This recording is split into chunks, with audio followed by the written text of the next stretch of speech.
Tapi nggak selalu. Kamu ini BEM, kamu keterima nggak? Kayaknya enggak Kak. Terus masih mau daftar kamu?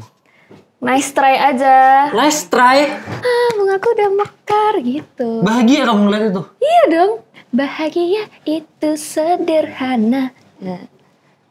Minta gambar, gambar, gambar, gambar, minta gambar.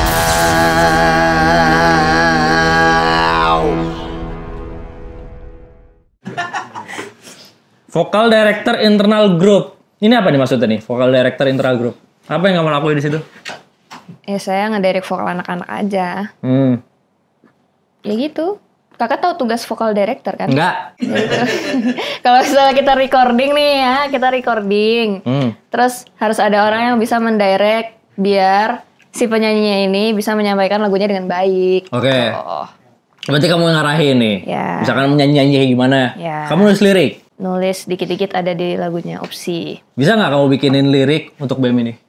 Bisa. Mau tentang apa?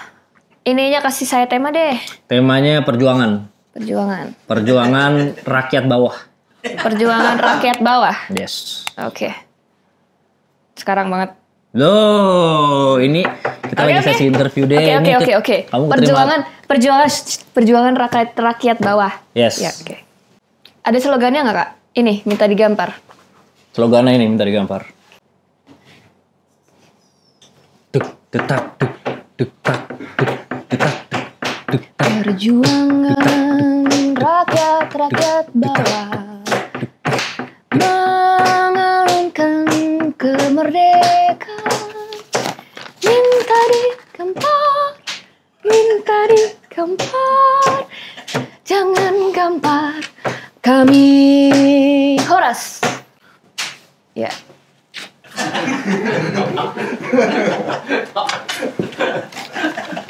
Masuk nggak?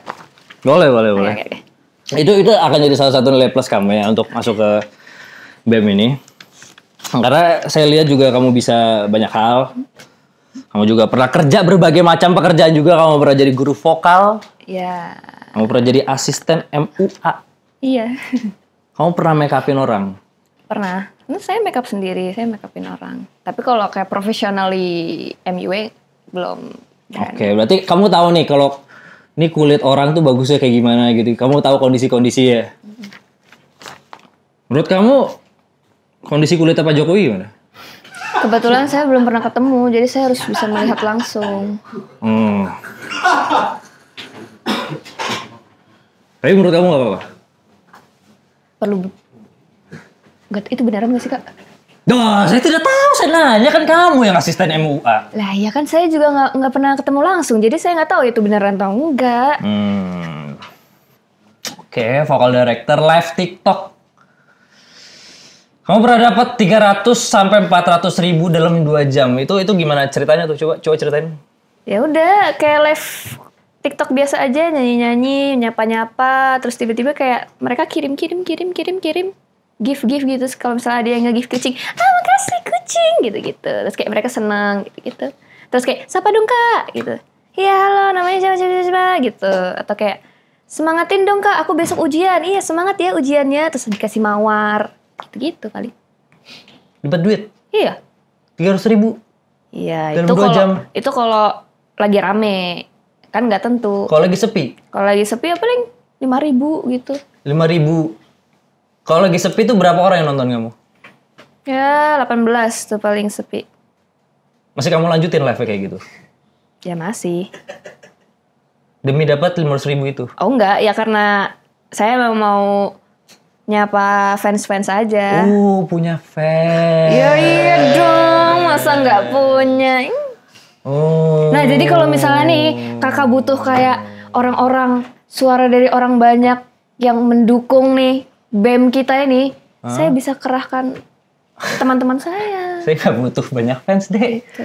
Saya butuh loyalis di sini. Ya. Saya butuh loyalis di sini. Saya nggak butuh fans. Ya udah, saya bisa kok. Aku pikir dengan kamu banyak fans itu kamu ngerasa spesial di sini. Enggak sih. Enggak. Fans kamu berapa emang? Gak tahu. 1.000? Amin. Gope. Nggak tahu Kak, beneran Kak, aku nggak pernah ngitungin Kak. Nggak dikasih tahu Bang Patrick? Enggak lah. Kayaknya dia juga nggak tahu. Berarti kamu hidup dari banyak pekerjaan ini. Iya. Guru vokal, asisten MUA, pemain musikal teater, vokal director, dan live TikTok. Kamu pekerjaan kamu banyak nih, cuman yang saya bingung nih ya. Kenapa kamu pernah kehabisan uang di Jakarta? Pernah? Sampai-sampai bertahan hidup cuma dengan 1 bungkus Indomie dibagi 2. Kamu pikir 1 bungkus Indomie dibagi 2 itu perjuangan hidup? Itu mengirit. Itu tiap hari kita kayak gitu, Dek. Oh ya berarti nggak apa-apa dong, karena kan saya udah pernah ngalamin, jadi melihat hal seperti itu udah biasa dong. Jadi saya udah kayak Kamu nggak privilege culture shock. Kok privilege Kak? Kamu pikir dengan 1 bungkus Indomie dibagi 2 itu hidup susah? Nggak ada yang bilang hidup susah. Loh, ini kamu tulis apa? Itu karena lagi ngirit, nggak ada duit. Kamu bilang kehabisan uang. Ya Loh, gimana sih? bukan kehabisan uang. Uangnya masih ada. Tapi itu dengan uang itu tuh aku harus bertahan sampai akhir bulan, sampai dapat duit lagi nih. Emang gak dapet job manggung? Enggak. Jadi kamu udah berada di girl band itu. Ini kondisi udah masuk girl band itu? Udah. Gak ada duit? Bertahan hidup cuma dengan 1 bungkus dibagi 2. Itu pun cuma sehari. Dan kamu bilang itu susah? Gak ada yang bilang susah, lagi ngirit. Kakak pernah ngirit gak sih? Saya privilege deh. Oke, siap. Nah kalau gitu bantulah orang-orang bawah seperti saya ini. Wah, saya udah 6 tahun saya bantu mereka deh. Nggak usah ajarin saya tentang membantu orang lah. Iya, maka bantulah Kak sedikit Kak. Minimal kasih job. Bentar, diem. Kita masuk ke selanjutnya ini karena saya nggak bisa lama-lama di sini. Saya ada demo lagi di sini. Oke. Ikut dong. Mau ikut demo? Mau. Kamu jogging aja blackout. Ya saya bisa kayak apa biasanya? Minta nih gambar. Ya. Gitu-gitu. Kamu mau jadi paling depan? Hah? Lawan gas air mata gitu kamu kuat? Pakai kacamata. Kacamata renang. Kan nggak kena. Ya. Iya sih. Iya dong. Tuh, kenapa orang demo udah tahu bakal kasih gas air mata, nggak pakai kacamata renang? Kalau orang demo pakai kacamata renang, orang yang renang pakai kacamata apa, Dik? Pinjam dulu, jangan suruh renang dulu makanya. Lah kalau mereka pengen renang gimana? Kalau itu pekerjaan mereka gimana? Merem. Jadi kamu lebih mentingin orang-orang. Kan kalau renang gini nih, meleknya di atas, terus gini lagi merem lagi biar nggak sakit matanya. Tapi aku pernah nggak pakai kacamata renang juga nggak apa-apa kok. Sering renang kamu? Dulu sering, sekarang karena udah jarang, nggak jadi, udahlah. Lah. Dulu sering, soalnya kosan aku ada kolam renang. Oh. Gitu. Kalau sekarang udah pindah. Ada kolam renangnya. Iya. Mahal ya? Enggak sih, itu lagi diskon, makanya saya bisa di situ. Berapa lama kamu di sana? Setahun. Setahun. Kosan kamu ada kolam renang. Iya. Kamu renang tiap hari di situ. Iya. Ngerasain hidup mewah. Di saat orang-orang lain sedang susahan. Hah? Dapatnya di situ, Kak. Saya, Kak. Lah katanya lagi ngirit kamu. Ya kan itu sebelum ada gonjang-ganjing duniawi bla bla bla ini loh. Oh, jadi dulu kamu hidup foya-foya, happy-happy, sampai akhirnya gonjang-ganjing, aduh hidup gue lagi gak enak nih. Kayaknya enak nih kalau gue bikin cerita sedih, gue makan 1 bungkus Indomie bagi 2, biar orang-orang relate ke gue gitu. Enggak. Terus apa? Ya itu apa adanya aja kan, emang kalau misalnya hidup kan ada kalanya di atas, ada kalanya di bawah gitu kan. Sekarang lagi di atas bawah? Bawah. Makanya saya daftar ini. Kamu pikir orang yang ikut ini orang-orang susah semua? Enggak. Biar saya ada semangatnya lagi gitu loh menjalani hidup ini. Ini bukan buat cari semangat deh, ini buat bantu orang. Iya. Makanya dengan membantu orang saya juga bisa bersyukur atas hidup saya. Kurang bersyukur kamu sekarang berarti? Enggak kurang bersyukur juga. Kurang bersyukur kamu? Ya udah deh, kurang bersyukur. Oke, dalam BEM itu kan kita bakal banyak kegiatan deh. Ya. Ya kan? Ya, Kamu harus bisa namanya fokus. Ya. Bisa fokus ya? Bisa. Bisa fokus. Oke. Saya udah interview banyak banget orang untuk BEM ini dan saya udah sering lihat orang keluar dari BEM ini, saya nggak mau ngulangin kesalahan yang sama. Oke. Oke. Paling banyak orang keluar itu karena dia nggak bisa membagi hidupnya Oke. dengan pacarnya. Oke. Kamu punya pacar? Punya nggak ya? Kabarnya yang ini jangan gitu ya. Apa ngomong sama siapa kamu? Tadi ada Ada apa? teman-teman saya. Fans. Pertama pacaran kapan? Pertama pacaran? SMP. SMP udah pacaran. Kelas? Sudah pasti kelas 3. Terus berapa lama itu? Cuma 3 bulan. 3 bulan. Yang namanya cinta-cinta monyet. Paling lama kapan? Paling lama SMA. SMA. Berapa lama pacaran? 3 tahun. 3 tahun. Putusnya kenapa? Karena kamu udah punya fans. Kan itu saya belum jadi belum masuk first, belum ada fans itu mah. Oke, terus kenapa putusnya? Dianya selingkuh. Selingkuh dianya. Selingkuhannya lebih jelek. Nggak tahu lagi, nggak pernah lihat selingkuhannya. Nggak kepo gitu. Enggak. Di BEM ini kita harus punya kemampuan kepo deh untuk tahu masalah apa yang sedang ada di saat ini. Oke. Kamu nggak kayak gitu? Soalnya kalau menurut aku kayak ya kalau misalnya masalahnya serius, ya kepo. Tapi Itu kayak kalau misalnya udah selingkuh tuh ya udah itu bukan urusan saya gitu loh. Bisa mah oke. bisa aja. Nangis gak tapi abis itu? Oh ya nangis. Nangis, sedih, Sedih. bikin lagu? Enggak. Enggak. Katanya musisi gimana sih? Saya bikin lagunya waktu teman saya meninggal. Pernah meninggal temannya? Udah ada yang meninggal, bukan pernah. Bikin lagu apa? When I was a young boy, my father. Bikin lagu apa? Mau saya ikutan nyanyi saya? Oke, Latah. Itu lagu buat dia. Jadi aku mainin di pemakamannya gitu. Kamu mainin lagunya di pemakamannya? Iya. Jadi kamu. Dan itu lagi hujan. Jadi di saat ada teman kamu yang meninggal di pemakaman, kamu masih berusaha mencari spotlight di situ. Enggak, itu saya nyanyi, teman-teman saya juga ikut nyanyi semua, jadi bukan saya doang yang nyanyi gitu loh. Kamu ajarin teman kamu nyanyi? Ya iya. Vokal director kamu? Belum, waktu itu belum tahu tuh vokal director tuh, ya udah Terus ngajarin aja. siapa yang ngusulin kayak teman kita yang meninggal kayaknya enak loh kita manggung di situ.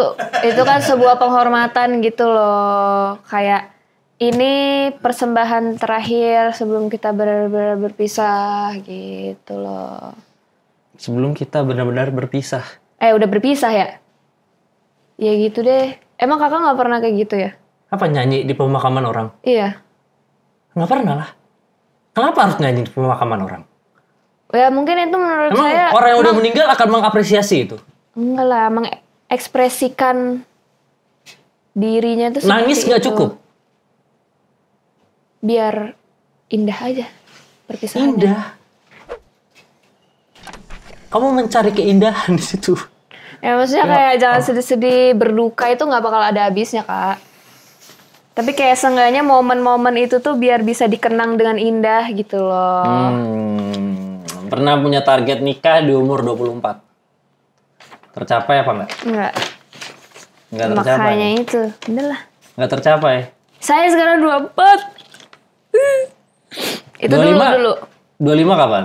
Tahun ini? Depan. Ntar lah itu mah Berarti udah gak punya target lagi?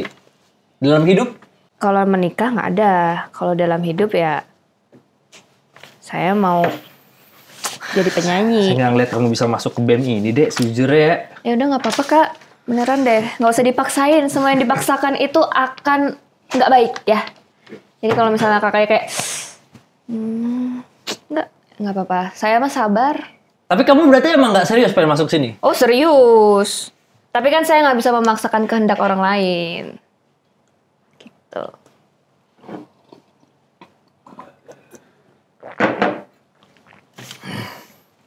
Oke, ini pertanyaan terakhir ya, Dek. Saya pengen cepet. Tipe cowok idaman. Kamu nulis tipe cowok idaman kamu di CV? Siapa tahu kan ada jodoh gitu. Jodoh. Biar kayak di cerita-cerita ibu bapak kita dulu. Ini gitu. jodoh kamu kan? Bukan, itu nggak tahu. Nih, kamu tulis tipe cowok idaman kamu bisa nyanyi dan main musik. Penyanyi.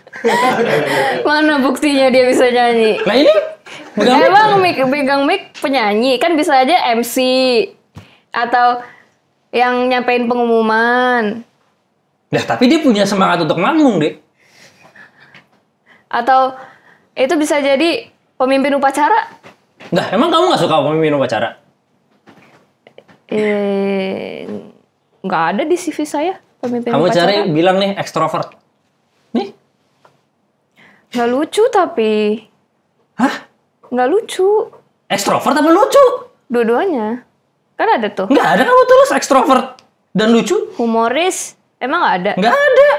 Oh, ya udah makanya saya ngomongin sekarang. Menurut kamu dia nggak lucu? Nggak, soalnya dia diem kan. Ini dengan baju dan tas kegedean ini? Nggak lucu? Ya menurut saya dia lucu loh. Personality-nya maksudnya. Oke.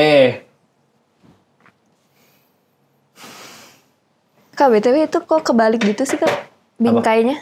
Mana? Itu tadi. Coba deh dilihat baik-baik. Nih kan, balik. Tuh, kebalik. Itu yang kamu permasalahin. Nih, kebalik. Itu yang kamu permasalahin. Iya. Dari sekian banyak masalah yang ada, itu yang kamu permasalahin. Karena ini ada yang ada di depan mata saya. Coba kalau kakak lihat ini, enak nggak ngelihatnya? Kebalik gitu. Ini bukan untuk enak dilihat nih, ini untuk dirasain perjuangannya. Tapi kayak nggak sopan nggak sih, Kak? Kepalanya di bawah. Loh, jangan Kan bilang harusnya nggak gini. sopan. Nggak sopan justru kalau kamu nggak kenal dia. Ya udah, kenalin. Dia. Tipe cowok idaman kamu katanya jujur, sabar, realistis. Kakaknya juga nggak tahu. Loh, Nggak. Ya lanjut. jujur, sabar, realistis. Apa nih, coba jelasin. Kenapa kamu tulis tipe cowok idaman kamu jujur, sabar, realistis? Yang pertama jujur, karena saya nggak suka orang bohong. Jujur.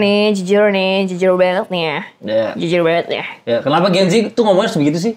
Nggak tahu lagi. Asik aja gitu. Coba. Asik kayak gitu. Kayak, jujur. Jujur. Kayak real banget nih ya. Real banget nih ya. Kayak yes, ya balik lagi. Ya itu, saya nggak suka orang bohong. Jadi ya maunya orang jujur. Oke. Karena saya nggak suka dibohongin. Terus Oke. tadi apa? Terus bilang ada jujur, sabar, realistis, dan terakhir tidak harus ganteng.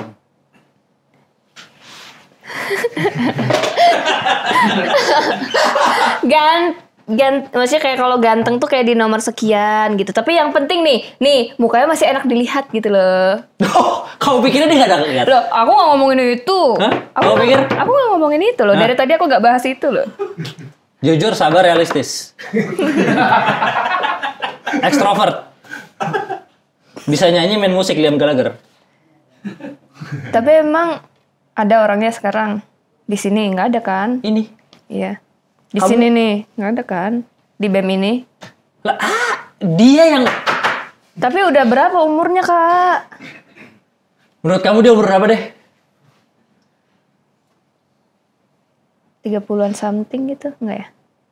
Masih ada di BEM sini. Ini.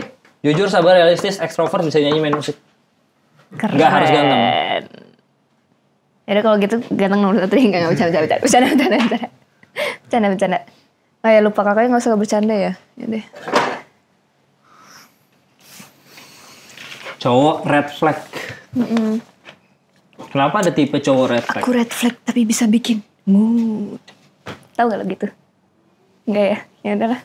Lanjut. Aku red flag tapi bisa bikin mood. Iya, ada tahu lagu itu. Gimana? Aku red flag tapi bisa bikin mood.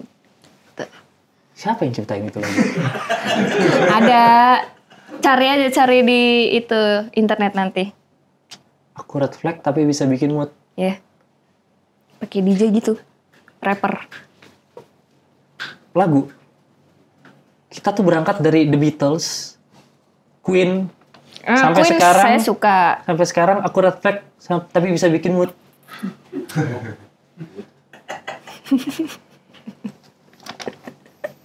Kacau generasi ini, kacau bro. Tapi saya juga dengerinnya yang lain-lain juga. Apa yang kamu dengerin? Banyak lah. Hmm? Jacob Collier, Tariq Kaley, terus Queen aku masih dengerin, MCR aku dengerin.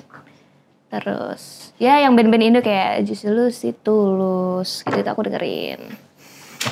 Oke. Ini sih gue nggak ngelihat lu bisa masuk ke BEM ini ya sejujurnya. Ya, Kak, beri aku satu kesempatan lagi, ku mohon. Gue tuh bercanda sini ya. Enggak beneran Kak. Hah? Ini tuh biar nggak tegang. Saya kalau tegang nanti saya ciut, Ciut. kayak curut. Ciut. Iya. Belum bernyanyi. Keren ngomong kayak gitu ya. Enggak. Yaudah lanjut ya. Serius yuk. Jadi gue nggak tahu nih bisa masuk atau enggak, tapi kayaknya ya kalau gue ngeliat dari hasilnya sih, ini gue kasih nilai lo ya, dari 100 itu adalah nilai paling perfect, dan 50 itu adalah nilai minimum untuk bisa masuk BEM ini. Oke. Gue sih kayaknya kasih lo di nilai 46 ya. Lo kayaknya belum bisa masuk BEM ini, jadi males gue. Kak, dikit lagi Kak. 4 lagi Kak.